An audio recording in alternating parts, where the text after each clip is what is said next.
সব মাসের লিডার হলো রমাদান। এই রমজান মাস আল্লাহ মায়া করে দিলেন, এত পরিমাণে দামি মাস রে বাবা। ওই রমজানে কেউ যদি একটা নফল ইবাদত করে, ওই নফলটা নফল থাকে না, বরং ফরজ হয়ে যায়। কেউ যদি রমজানে একটা ফরজে আমল করে, একটা ফরজ থাকে না, বরং ওটা 70টার সমান হয়ে যায়। আল্লাহুম্মা বারিক লানা ফি রজব ওয়া শাবান ওয়া বাল্লিগনা রমাদান। আল্লাহর কাছে বলো, ও মালিক, কত মানুষ রমজানের আগে মারা যাবে, আমারে নিও না। রমজান পর্যন্ত যদি আমার হায়াতটারে তুমি বাড়ায়া না দাও, 11 বছর আমি 11 মাস আমি থাইকা আমার লাভ নাই যদি আমি 1 মাসই না পাই। কারণ রমজান রবের দরবারে এত দামি মাস, পুরো 11 মাস আমি পেলাম, রমজান পেলাম না, মনে হয় যে পুরো বছরটা আমার বৃথা চলে গেল গো আল্লাহ। কত মানুষ মারা যায় ট্রাকের নিচে পড়ে, বাসের নিচে পড়ে, হুন্ডা অ্যাক্সিডেন্টে, প্রাইভেট কার অ্যাক্সিডেন্টে। আল্লাহ তুমি আমারে মারিও না, রমজান পর্যন্ত তুমি আমারে নিয়ে যাও। সকলে চিল্লে পড়ে না আমি। মানুষ থাকে না, চলে যায়, মরতে হবে, মরণশীল, তবে আল্লাহ রমজানের আগে নিও না। তুমি আমাদের এই মরণ থাকলে রমজান মাসের মধ্যেই মরণ দিও, রমজানের আগে দিও না। আগে যাতে রমজান পায়, 2-3টা রোজা রেখা রমজানের রহমত যাতে আমরা হাসিল করতে পারি, এরপরে তুমি আমাদের নিও। এটা রবের দরবারে বেশি বেশি বান্দা বলবেন। মনে রাখবেন রে বাবা, আপনার তকদির বড় খারাপ, এটা পরিবর্তন হয় দুয়ার মাধ্যমে। কিসের মাধ্যমে? কিসের? দুয়ার মাধ্যমে পরিবর্তন হয়। লা ইয়ারুদ্দু তাকদীর ইল্লা দুআ। নবীজি বলেন, তকদির এবং ভাগ্য পরিবর্তন হয় না দোয়া ছাড়া। দোয়ার মাধ্যমে আল্লাহ পরিবর্তন বানায় দেয়। মনে রাখবেন রে বাবা, ওয়ালা ইয়াজিদুল উমর ইল্লাল বীর। আপনার হায়াত বৃদ্ধি পাবে না নেক আমল করা ছাড়া। গুনাহ করলে হায়াত কমে, নেক আমল করলে হায়াতটাকে বাড়ায়া দেয় কি? আপনি নেক আমলের মাধ্যমে রমজানের জন্য অপেক্ষা করেন, আল্লাহ আমার রমজানে পৌঁছা দিও। রমজানের আগে তুমি আমারে মরণ দিও না, মরণ দিও না, মরণ দিও না। নবীজি শিখায়া দিয়া গেলেন, এই রমজানের আগে এই উম্মতেরা প্রস্তুতি নিয়ে নাও। শুধু আমরা কেন, আসমান ওরাও প্রস্তুতি নেয়। স্বয়ং আল্লাহ পর্যন্ত রমজানের জন্য কেমন প্রিপারেশন নেয় জানোনি? নবীজি বলেন, ইজা জা রমাদান ফুতিহাত আবওয়াবুল জান্নাহ। যখন রমজান আসে, আল্লাহ জান্নাতের 8টা দরওয়াজা আল্লাহ ওপেন করে দেয়। শুধু তাই না, মদিনাওয়ালা নবী জানায়া দেয়, ইজা জা রমাদান ফুতিহাত আবওয়াবুর রাহমাহ। যখন রমজান আসে, রহমতের সমস্ত দরওয়াজা বান্দার জন্য ওপেন করে দেয়। এই বান্দারা, রমজান আসার পরে রমজানের প্রথম 10 দিন রহমতের দিন। ওই রহমতের দিনে চোখের পানি ফালাইয়া রবের দরবারে একটু আবদার জানাইতে যদি পারেন, গো আল্লাহ আমার ঘরে রহমত নাই, তুমি রহমত দাও। রহমতের সমস্ত দরওয়াজা যেই মাসের মধ্যে খোলা হয়, আল্লাহর দরবারে যদি চাইতে পারো, আল্লাহ যদি আমার ঘরে রহমত দেয়, আমার আল্লাহর লস নাই।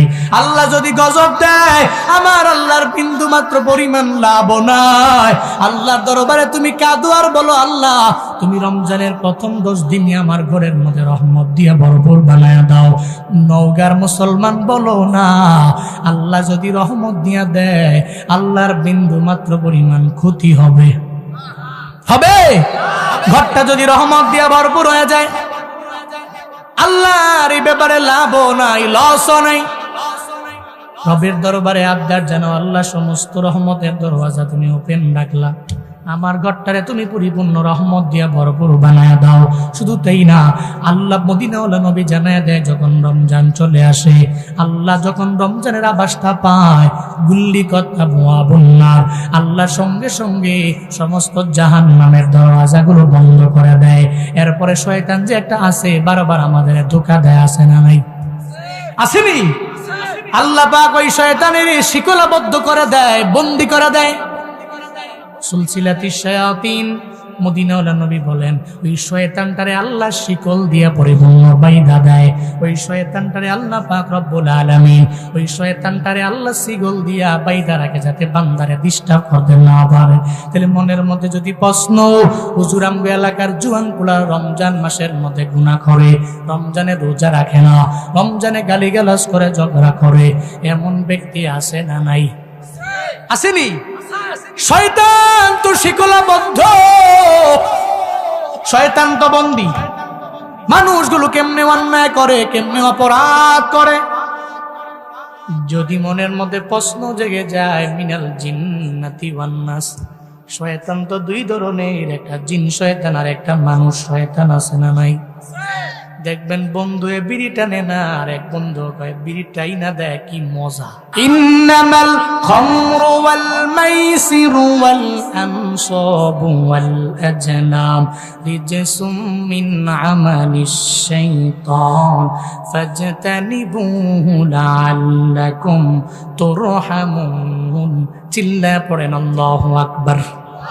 আল্লাহ পাক বলেন ইন্নামাল খামর, নিশ্চয়ই মদ, ওয়াল মাইসির এবং জুয়া, ওয়াল আনসাব এবং প্রতিমা, ওয়াল আজলাম এবং লটারি, রিজসুম মিন আমালিশ শাইতান, এটা মুমিন বান্দার কাজ হতে পারে না, এটা শয়তানের কাজ। চিল্লা বলেন ঘোষণা কা। মদখোর বন্ধু বন্ধুরে মদখোর বানায়। রমজানে বন্ধু বন্ধুরে বলে বন্ধু আমার 2024 সালে তুমি রাখলা না, 25 সালেও রাখার দরকার নাই। দেখবেন বন্ধু বান্ধবের প্রলোভন দেয়, তোমার মায়ে দেখে না, বাবায় দেখে না, কেউ দেখে না। এই জন্যই রমজানে বন্ধুর প্ররোচনার মধ্যে পইরা দেখবেন রোজা রাখে না এমন যুবক আছে না নাই? এই যুবকেরা, তোমার মায়ে বুড়ি হওয়ার পরে রোজা রাখতে পারলে, তোমার বাবা বুড়া হয়ে যাওয়ার পরে রোজা রাখতে পারলে, তুমি কেন পারো না? আসরের ময়দানে রবের দরবারে কি হিসাব দিবা আমায় বলো না? কোনো জবাব নাই, আল্লাহর কাছে বলাও যাবে না। কিন্তু এই চিন্তা নিয়ে যুবকেরা চলে, আমারে কেউ দেখে না, আমার বাবাই দেখে না, মাতবর দেখে না, ইমাম দেখে না। নওগাঁর মুসলমান বলো না, কেউ দেখে না, দেখে কে? কেউ দেখে না, আল্লাহ দেখে। বুজুর্গ দুই মুরিদের কাছে তাই না, দুইটা মুরিদের হাতের মধ্যে দুইটা মুরগি দিয়া দিলেন। কি দিলেন? দুইটা মুরগি দিয়ে বলে কয়, দুই মুরিদেরা মুরগি জবাই করে আমার দরবারে নিয়ে আসবা।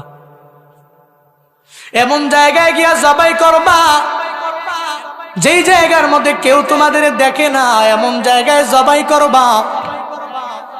দুই মুরিদের দরবারে দুইটা মুরগি দিয়া দিলেন, মুরগি নিয়ে চলে গেলেন দুই মুরিদ। একটা পর্যায়ে একটু পরে এক মুরিদ মুরগি জবাই করে নিয়ে আসলেন, আর একজনে জবাই না করে নিয়ে আসলো। বুজুর্গ কয়, তুমি কেমনে জবাই করে আনলা? তোমারে কি কেউ দেখে নাই? কয়, না হুজুর, দেখে নাই। আমি মুরগি নিয়ে যখন জঙ্গলের কিনারায় গেলাম, জঙ্গলের গহীন জঙ্গলের মধ্যে ঢুকার পরে, ওখানে যাওয়ার পরে আমি তাকায়া দেখি ওখানে আমার কেউ দেখে না। হঠাৎ করে একটা লোক আসার পরে আমি আর জবাই করতে পারলাম না। আমি আমার ওই মুরগি নিয়ে আমার ঘরে গেলাম, দরজা লাগাইলাম, জানালা লাগাইলাম। আমার ডানে দেয়াল, আমার বামে দেয়াল, আমার সামনে দেয়াল, আমার পেছনে দেয়াল। ওই জায়গায় আমার মায়ে দেখে না, বাবায় দেখে না, বিবিয়ে দেখে না, দুনিয়ার কেউ দেখে না। সঙ্গে সঙ্গে আমি মুরগিটাকে জবাই করে ওই জায়গায় আয়ার পরে আপনার দরবারে নিয়ে আসলো। বুজুর্গ এবার ডেকে বলে, ও মুরিদ আমার, তুমি মোর মুরগি জবাই করতে পারলা না কেন? কেন জবাই করতে পারলা না? কেন তুমি জবাই করো না? এই শর্ত কি মানতে পারো না? এই দেখে জবাই না করেই নিয়ে আসলো। মুরিদ কয়, বুজুর্গ আমার, শর্ত মানতে পারি না, এই কারণে আমি মুরগিও জবাই করতে পারলাম না। কি করেছ? কেমনে শর্ত মানতে পারো না?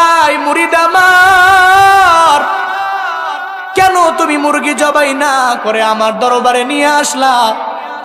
সঙ্গে সঙ্গে মুরিদ বলে, হুজুর, আমি এই মুরগিটা নিয়ে যখন চলে গেলাম, বিশাল এক জঙ্গলের মধ্যে গেলাম, ওখানে আমার ডানে বামে পাশে আমার কেউ নাই। আমি তাকায়া দেখি আসমান বলে রব আমারে তাকায়া তাকায়া বারবার দেখি। আমি এই মুরগি নিয়ে যখন আমার ঘরে হাজির, আমি আমার ঘরের দরজা লাগাইলাম, জানালা লাগাইলাম, আমার ঘরের ডানে দেয়াল, আমার বামে দেয়াল, আমার সামনেও দেয়াল, আমার পিছনেও দেয়াল। আমি উপরে দেখি আমার মালিক আমার দিকে তাকায় আছেন।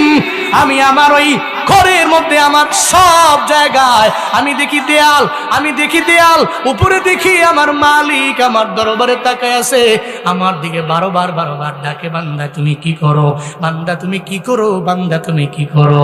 আপনি তো বললেন যেখানে কেউ দেখে না ওই জায়গায় মুরগি জবাই করার জন্য। আমি আমার ঘরের মধ্যে গেলাম, ওখানেও গিয়া দেখি আমার আল্লাহ। আমি জঙ্গলের মধ্যে গেলাম, ওখানেও গিয়া দেখি আমার আল্লাহ। আমি সব জায়গায় গেছি, কেউ নাই, ওখানে আল্লাহরে দেখি। আমি মুরগিটা নিয়ে এজন্য জবাই করতে পারলাম না, বিনা জবাইয়ে আমি আমার জীবিত মুরগি নিয়ে আপনার দরওয়াজায় হাজির হয়ে গেলাম।